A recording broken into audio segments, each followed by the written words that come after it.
Этот скутер в 2 раза мощнее, чем какой-нибудь средний, который используется здесь, например, Гогора. Он может заряжаться от любой стандартной розетки. Цена этого скутера порядка 50 тысяч за корпус и 27 тысяч за вот этот литий-фосфатный аккумулятор, собранный с БМС. Всем привет! Сегодня у нас знаменательный, так скажем, день. Не прошло и 10 месяцев, как настал день, когда нужно ехать и забирать скутеры. Надеюсь, что назад я уже поеду на своем транспорте. Я уже предварительно сделал небольшой чек. И сказать, что я был сильно удивлен уровню сборки, ничего не сказать. Но начну с того, что вот этот корпус был заказан от китайского поставщика. Я не знаю, что за поставщик, но качество пластика, качество всех деталей меня вполне устроило. Единственное, чего не хватало, это подножки центральные. То есть по какой-то причине китайский поставщик решил, что вот этой боковой достаточно. Но скутер большой, тяжелый. На Тайване есть уклоны достаточно серьезные, цепной ветер бывает. И поэтому с боковой вот этой подножки скутер может просто падать. Поэтому мы попросили нашего поставщика заранее, причем до заказа, что нам нужна обязательно центральная вот эта подножка, которая гарантирует его устойчивость, когда он на парковке. Они мне сказали: да, окей, хорошо, но потом он пришел, а оказалось, он без подножки. Они сказали, что вот это место, где стоят батареи, не позволяет им установить где-то вот в стандартном положении стандартную подножку, потому что вот этот срез, да, мешает. Тогда я нашел вариант использовать вот эту перемычку, на которой закреплено колесо. Соответственно, она позволяет установить в этом месте расстояние больше. И подножка могла складываться вот сюда, вот в это место. В итоге, смотрите, что поставили. Они взяли подножку, которая, в принципе, могла быть установлена и здесь. И вместо того, чтобы поставить ее в правильном месте, да, вот где она должна быть по логике, на центре массы, они поставили в том месте, в котором я сказал, но сделали срезку вниз на этот же ровно уровень. При этом просили с меня доплаты за это 5600 тайваньских долларов за 2 скутера. Я посчитал это запредельным ценником. В результате поставщик обиделся, сказал, что ему так со мной работать невыгодно, хотя эта опция была прописана заранее в договоре как включенная в стоимость. Проблему мы решили, хотя мне решение, конечно, не нравится. Это выглядит колхозно, сварено не очень хорошо. Вот тут они еще добавили упор, и если бы была крышка снята, видно было бы, что вот это просто самоделка гаражного уровня. Следующий момент, когда я приехал забирать, они мне сказали, что номера вот эти они не будут устанавливать, хотя обещали. Отдельно этот номер предлагают продать за 1000 тайваньских долларов, но на шопе я видел их за 200 тайваньских долларов. Визуально он выглядел вроде бы как готовым, но потом я начал разбирать и смотреть. И что я увидел?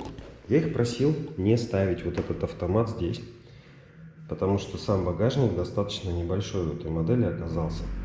При этом они утверждали, что вон тот зарядное устройство сюда никак не поставить, здесь не хватает места. Но тут даже визуально видно, что там 3 таких можно поставить, и проблемы не будет. Дальше, куда я предполагал переместить автомат, чтобы его убрать отсюда, убрать вот эти вот провода и риск того, что они когда-то оборвутся, замыкнут. Но тут есть отверстие, там есть монтажная пластина ровно под этим местом. То есть если этот автомат закрепить здесь, то ручка прямо вот в этом месте будет. Все будет удобно, прекрасно. Мало того, вот эти провода не будут мешать вытаскивать и разбирать внутренности. Как видно, тут они сильно мешают. Когда я их просил установить вот это зарядное устройство и подключить его прямо к батарее, вот в этих местах, вот тут, я установил разъемы, вот тут, которые были на 50 ампер. Вот этот разъем, по-моему, 150 ампер выдерживает. Ну, такой же, только меньшего размера, стоял для зарядника. И ответная часть была вот тут, на вот этом толстом проводе, который производитель зарядных устройств предусмотрел, потому что это зарядное устройство, вот, быстрый медленный заряд, либо 7 ампер, либо может выдавать до 15, что обеспечивает 2-3-часовую зарядку, полную зарядку аккумулятора. Они сказали, что небезопасно устанавливать это зарядное устройство здесь, потому что может перегреться, замкнуть и так далее, и все загорится. И сделали что? Убрали мой разъем, поставили вот такой разъем, скрутили это все на изоленту. Тут еще вопрос, как там внутри это все подсоединено. Но внутри, там где якобы я не увижу, сделано вот таким образом. Вот этот разъем, это 3- или 5-амперный. Я вчера заряжал аккумулятор на медленной зарядке. Весь вот этот провод, разъем и вот это соединение, все греется. Батареи установили вот на такие, с такими вот вибропрокладками. Зачем-то замотали ее лентой дополнительно. Ну ладно, хорошо, сделали ручки. Замотали кнопку Reset так, что я ее достать не мог. Пришлось ее отковыривать. Замечу, без этой кнопки Reset невозможно подключение к BMS для регулировки. Контроллер. Ребята выбрали отличный контроллер Kelly Controls. Этот контроллер идет как рекомендуемый контроллер для моторов Quanshun. Вот он, куаншуновский мотор, 3-киловаттный. Контроллер они поставили тот, который, судя по вот этой маркировке, рассчитан максимум на 2-киловаттный мотор. В результате я вчера после небольшой поездки померил температуру вот в этом месте. Она была 70 градусов. Естественно, все тут уже начало вонять пластиком, который находится сверху. При этом они умудрились этот контроллер поставить вот на такие стяжечки пластиковые. То есть, когда я бы поехал куда-нибудь в горку, это все градусов до 100 нагрелось бы, он бы, скорее всего, отключился по защите, а пластиковые стяжки просто расплавились бы, он бы упал бы вот туда, уперся вот здесь в пластик и просто проплавил дырку как раз напротив автомата. Прекрасное решение. Гарантированный возврат к ремонту через определенное время. Дальше вот это вот соединение. Все контроллеры всегда идут укомплектованы вот такими разъемами. Ну понятно, да? То есть вот это колхоз, это полный колхоз. Закрепление. Это блок питания, конвертер 72-12 вольт. Понятно, да? То есть при езде это будет все время бренчать, а внутри просто от вибрации раздолбит все. При этом, когда они отказывались ставить зарядное устройство сюда, вот внутрь, они говорили именно: о нет, от вибрации он весь рассыпется, там будет все плохо, нельзя его сюда ставить. Окей, я согласился, говорю, я сам поставлю, ничего не трогайте, главное, не срезайте мне разъемы. Все срезали, отрезали, выкинули наружу. Мы попросили добавить сигнализацию. Добавили, смотрим качество установки. Она висит просто на стяжке, вот так вот болтается, вот так вот и болтается это все при езде. Надо учитывать, что в этой сигнализации есть датчик удара. Ну, то есть удар по корпусу должен как бы жестко передаваться в сигнализацию. Вот это гарантированное постоянное ложное срабатывание и не срабатывание в нужный момент. Ну, я уж не говорю про то, что при этом у ребят было место поставить. Вот здесь, да, там есть пустота огромная просто. Ну, мест навалом на самом деле, очень большой корпус. Следующее. Вот тут специальный разъем для подключения дополнительного блютусного модуля. Этот модуль обеспечивает коммуникацию приложения на телефоне и контроллера управления двигателем. Позволяет программировать все функции. Скорость, мощность, ну, там много, в общем, настроек. Причем они достаточно простые, на английском языке все быстро и просто. Но блютусного модуля нет, и я ничего не могу посмотреть. Вчера я ехал, в этом контроллере доступен круиз-контроль, доступна функция рекуперации энергии при торможении, но я не заметил эти функции. Ну, то есть они не работают, они не активированы. И мне не дали шанса. Я их просил поставить Bluetooth, его нету. Не знаю, что они мне будут рассказывать на эту тему. Наверное, что это невозможно, потому что он стоит $29 отдельно. Я думаю, они будут пытаться сэкономить на этом. Следующее. С удивлением обнаружил, что вот этот тормозной суппорт, я еще когда ехал, заметил, что он стучит. И потом попробовал протянуть вот эти гайки, вот это было ослаблено, винты, вот это ослаблено было полностью, это еле затянуто. Здесь крепежка была дотянута не до конца, все это болталось, с риском того, что это отвернется в колесо, попадет. Ну и заодно замечу, тормоза соединены, залиты тормозной жидкостью, но не прокачаны, особенно задняя длинная магистраль. Задний тормоз практически не работает, потому что завоздушен. То есть теперь еще надо будет прокачивать тормоза. Когда я дошел до разбора передней панели, удивился еще больше.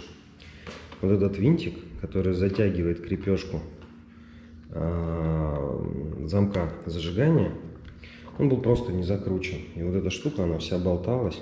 Она, собственно, и так болтается, потому что я не смог, там шайбу забыли поставить, а у меня такой нету. Дальше, ну то есть понятно, да, винтик теряется, это выпадает и все, и в дороге где-то все это рассыпалось, сбежалось, и ищи потом, кто из-за чего это произошло. Здесь, значит, я их просил поставить USB-зарядник для того, чтобы подключать телефон, заряжать. Это же просто, в общем-то, купить, да, поставить, но они вот сделали самым плохим способом. Подключили в разъем без возможности отсоединения. В результате вот так вот происходит разбор. Это все висит. При этом поставили сам порт зарядки вот таким образом. Выпилили дырку. Вкорячили его вот тут. И тут у меня вопрос. Чем им не понравился вот это место, которое открывается, с возможностью вывести эту зарядку просто сразу в бардачок, куда можно положить телефон на зарядку. Почему нужно было прикорячить вот здесь, рядом с ключом зажигания, я не знаю. Чем вот люди иногда думают, я не понимаю. Мы у них просили, чтобы лампочки все в этом скутере, он же электрический, чтобы они были, естественно, энергосберегающие, светодиодные. Что я тут вижу? Лампа поворотника однозначно накаливание. Ну, собственно, я их уже проверил, да, накаливание. Вот здесь вот видно вот с этого ракурса, что стоп-сигнал тоже обычное накаливание. Дальше. Смотрим. Здесь накаливание, это передние поворотники. И вчера я разобрал головную оптику. Здесь габарит накаливания, тут светодиод, но вот это вот называется ангельские глазки. Вот эта штука мигает красным, вот здесь вот синим, но при этом ближнего света нет. Вот это дальний свет. При этом у него есть возможность регулировки, но на дорогу он не попадает. Мощность лампочек недостаточная, поэтому зачем смысл разбора? Вот эти вот алюминиевые радиаторы просто закручены на место установки стандартной лампы H4. И теперь я в поисках, где купить лампу H4 хорошую, с ближним дальним светом. И вот этот вот колхоз, который они тут наделали с изолентой, вот в таком вот виде, вот так вот они это сделали, что все оголенное. Вот этот колхоз буду, видимо, переделывать сам. Потому что, ну понятно, да, крепежка висит просто, она нигде не была закреплена. Колпачков нету резиновых защитных, то есть вся пыль будет там, на оптике. Через некоторое время придется что-то тоже самому придумывать, доделывать. Что еще? Ну, в общем, когда я его забрал, у него не работает свет. У него не тот контроллер, все нагревается, он как бы едет, да, едет здорово, он прекрасен, он мне понравился. Но вот это вот все делает просто невозможным, а зачастую даже опасным эксплуатацию без дополнительной доработки. Замечу, я мог бы это простить, если бы люди собирали это все, допустим, 2 дня. Но этот мотоцикл приехал месяц. Мы ждали, пока приедет аккумулятор. Они не собирали, ничего не делали. Потом приехал аккумулятор 2 недели назад. Они у меня просили еще неделю на доработку. Но я смотрю, что сделано все так, что мне еще 2 недели нужно будет потом после них это все переделывать и доводить. Еще один момент. Так, сейчас я могу включить? Да, могу. Еще один момент. Спидометр. Спидометр прекрасный. Он показывает уровень заряда, он пройденную дистанцию в минутах, показывает напряжение на батарее, километры, скорость. И вот тут на моменте скорости интересная деталь. Она врет. Ну, то есть она показывает вообще просто погоду. При этом я не очень понимаю, в чем проблема, потому что у этого контроллера программируемый есть выход где-то вот среди вот этих проводов, специально для подключения универсального к любому спидометру. Он не может показывать неправильно, если все настройки сделаны верно. А там как бы, я не знаю даже, как там сделать, это сложно.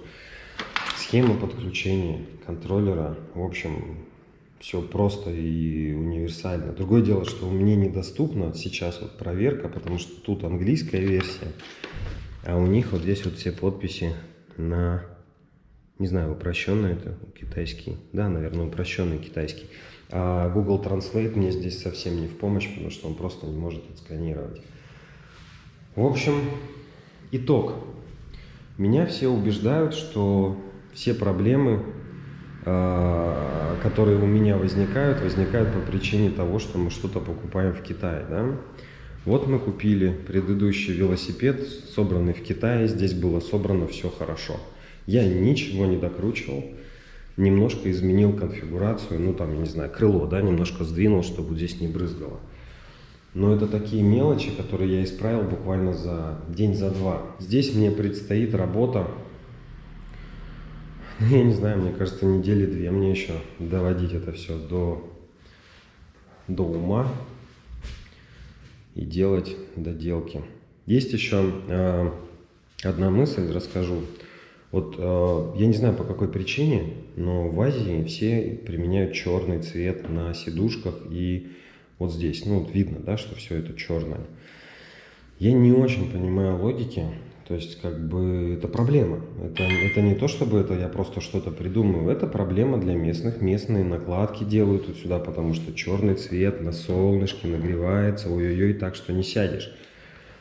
Почему корпус в этом месте, где он не принципиален, может быть белым, но те поверхности, к которым прикасаешься, нужно обязательно делать черными? Причем это без альтернатив. Есть чехлы, есть опция сменить обшивку, обивку сидушки, но ткани только черные, материалы для обивки. И хочу попробовать вот это покрасить в белый цвет.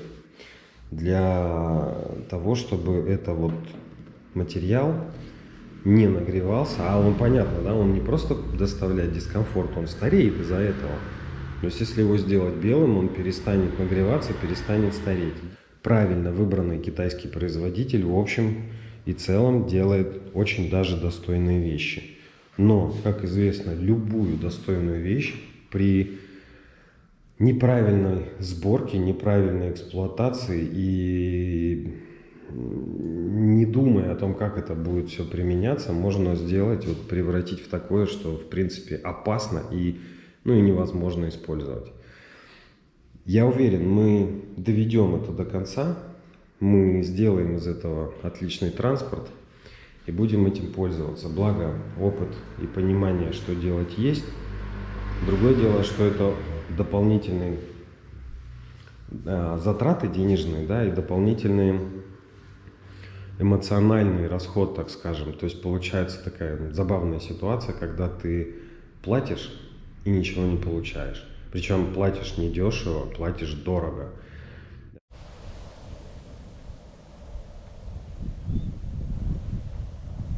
И сегодня у нас обзор что же мы в итоге приобрели?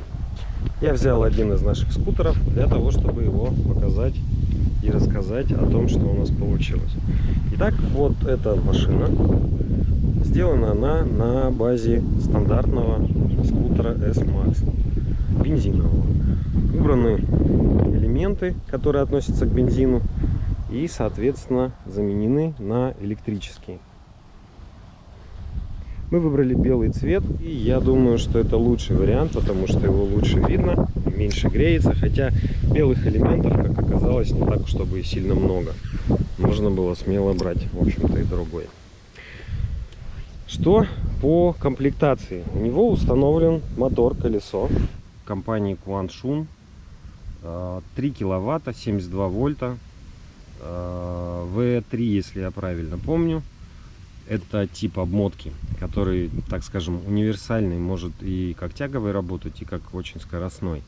Это лидер по производству мотор-колес в Китае, китайская крупная компания. И мы здесь заказывали сборку у компании, которая является официальным дилером этого производителя здесь, на Тайване.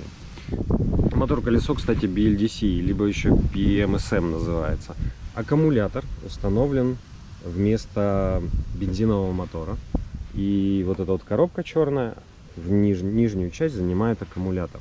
Контроллер двигателя, который управляет вот мотор-колесом. Келли, производитель, тоже китайский, очень известный бренд, делает супер защищенные контроллеры. Он установлен вот здесь сверху, я потом покажу, открою. Он управляет мотор-колесом, используя при этом встроенные в моторе 3 датчика Холла, которые определяют его положение, скорость вращения и прочие параметры, и позволяют ему очень точно управлять мощностью и скоростью мотора при правильных, естественно, настройках. Внутри мы можем наблюдать следующее. Вместо того, что вот здесь вот стояло в бензиновом варианте, теперь здесь стоит автомат защиты. Это порт для подключения блютусного модуля, для программирования контроллера, настройки его параметров. Там вот видно установлен драйвер. Драйвер-контроллер мотора, который всем этим управляет. Здесь небольшой кастомайзинг позволил сделать вот такое вот окошечко. Установить зарядное устройство. Вот оно, зарядное устройство, 5 метров провода, чтобы дотянуться до нужной точки. И вот внизу видно аккумулятор с БМСом компании Ant. У него встроенный тоже Bluetooth, для того, чтобы с приложения настраивать все параметры управления, контролировать аккумулятор и настраивать параметры его зарядки, учета расхода энергии и так далее. Вот этот зарядник позволяет заряжать аккумулятор. Вообще сам аккумулятор позволяет заряжать его буквально за 15 минут, но с таких мощностей просто невозможно добиться, используя стандартную тайваньскую розетку, вилку точнее, вот такого типа. Но, соответственно, она может выдерживать только примерно 10 ампер. На ней хоть и написано 15, на самом деле на 12 она начинает греться. И толстый пришлось провод использовать, потому что при низком напряжении токи большие, все это нагревается. Так вот, зарядник вот этот позволяет в быстром варианте зарядить этот аккумулятор за 2,5 часа на 15 амперах, ну точнее реально там около 13. Либо в стандартном варианте, как мы его будем пока использовать, в неэкстренном использовать половину мощности, соответственно заряжать часов за 5. При необходимости, да, можно переключить, если где-то в дороге вдруг неожиданно кончился аккумулятор, и быстро подзарядиться за полчаса, за час, чтобы хватило до дома. То есть вот эта система в итоге сделана так, что абсолютно не требует съемного аккумулятора. Емкость аккумулятора приличная, большая, должно хватать на 100-130 километров. Это зависит на самом деле пробег от того, как ехать: против ветра, по ветру, в гору или с горы и так далее, и от стиля вождения. Что могу сказать об этой модели? Модель прекрасная, с учетом того, что аккумулятор упал в самый низ, соответственно центр массы сместился, и это прекрасный фактор управляемости любым скутером, потому что центр массы, если его чуть-чуть приподнять вот в эту точку, ну или вот где-то здесь, да, где у Гогора как раз стоит аккумулятор, ухудшается возможность управления, вхождения в повороты, резких маневров, потому что эта масса сдерживает управляемость. И это большой-большой плюс именно вот этого варианта исполнения, что мне пришлось дорабатывать, потому что это не смогли сделать ни китайский производитель корпуса, ни та компания, которая делала сборку самого скутера, ни тот человек, который нам под заказ сделал аккумулятор. Китайская компания-поставщик, они установили все лампочки накаливания, даже вот эту подсветку номера. Это все пришлось заменить. Вот здесь пока стоит лампа накаливания, потому что еще придется поменять реле, которое указателями поворота управляет. Ну, то есть она просто не работает со светодиодными лампами. Потому что забавно, но на электроскутер вообще нельзя устанавливать. Это как, ну, запредельное что-то установить лампочки накаливания. Они могут совокупно все лампы при использовании вечером, если их включить, то они могут уничтожить до 25% емкости аккумулятора просто на вот эти вот индикации, так скажем. Тоже касается и головного света. Здесь была лампочка накаливания, в поворотниках такая же ситуация. Единственное, что они поставили лампы светодиодные в фару. Но фары это не назовешь, это скорее фонарик, потому что бензиновые шумелки. Потому что 4 ватта всего было мощности на 2 лампах, но это совсем не серьезно, это реально налобный фонарик. Я заменил лампы на стандартные H4, подключил дальний и ближний свет, его тоже не было. Теперь у нас все прекрасно. Настроил эти лампы так, чтобы они светили идеально, как вот должно быть, да, с таким вот переходом. Дальний, соответственно, пучком. Все работает прекрасно, и мощность этих ламп, каждая лампа по 20 ватт. Ну, то есть в общей сложности примерно там 40-45 ватт будет светить. Светит здорово, все стало видно, все замечательно, все прекрасно. Что еще из доработок? Пришлось установить дополнительно крепежку для телефона, но это уже стандартная вещь, тут ничего такого необычного нету. Добавил USB зарядку, ее не было, потому что, ну, как бы это очень важная тоже штука на два разъема. Этот крючок здесь был. У этого скутера есть задний ход. У него вот задний ход, и вот здесь вот это, я не знаю, что это изначально означало, тоже, наверное, от бензинового еще осталось, но мы сделали так. Вот эта вот скорость нижняя, она ограничивает в реальном, при реальной езде где-то 30 км в час предельную скорость. Это для того, чтобы ездить по городу и не нарушать никаких правил.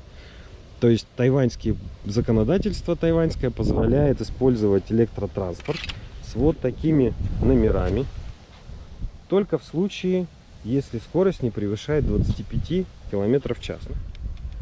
Вот такой у нас теперь спидометр. Его пришлось делать самому, ну, точнее, они его как бы поставили, компания, которая собирала, но подключили некорректно, соответственно, скорость он не показывал, точнее, показывал, что попало.